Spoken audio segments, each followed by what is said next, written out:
আজ জাতির উদ্দেশ্যে প্রদত্ত ভাষণে অন্তর্বর্তীকালীন সরকারের প্রধান উপদেষ্টা আগামী ফেব্রুয়ারি মাসের প্রথমার্ধে জাতীয় সংসদ নির্বাচনের ঘোষণা পুনর্ব্যক্ত করায় এবং সংসদ নির্বাচনের দিন গণভোট অনুষ্ঠানের ঘোষণা দেয়ায় বিএনপির ভারপ্রাপ্ত চেয়ারম্যান জনাব তারেক রহমানের সভাপতিত্বে অনুষ্ঠিত বাংলাদেশ জাতীয়তাবাদী দল বিএনপির জাতীয় স্থায়ী কমিটির সভায় তাকে ধন্যবাদ জানানো হয়।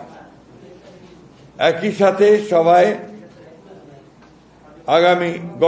সভায় গত 17 অক্টোবর 2025 তারিখে ঐকমত্যের ভিত্তিতে স্বাক্ষরিত জুলাই জাতীয় সনদের ওপর জনগণের সম্মতি গ্রহণের জন্য গণভোট অনুষ্ঠানের এবং যথাশীঘ্র জাতীয় সংসদ নির্বাচনের আয়োজন করার জন্য সরকার ও নির্বাচন কমিশনের প্রতি আহ্বান জানানো হয়।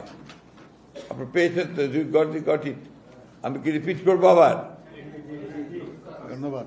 আবার আমি রিপিট করছি, আজ জাতির উদ্দেশ্যে প্রদত্ত ভাষণে অন্তর্বর্তীকালীন সরকারের প্রধান উপদেষ্টা আগামী ফেব্রুয়ারি মাসের প্রথমার্ধে জাতীয় সংসদ নির্বাচনের ঘোষণা পুনর্ব্যক্ত করায় এবং সংসদ নির্বাচনের দিন গণভোট অনুষ্ঠানের ঘোষণা দেয়ায় বিএনপির ভারপ্রাপ্ত চেয়ারম্যান জনাব তারেক রহমানের সভাপতিত্বে অনুষ্ঠিত বাংলাদেশ জাতীয়তাবাদী দল বিএনপি জাতীয় স্থায়ী কমিটির সভায় তাকে ধন্যবাদ জানানো হয়।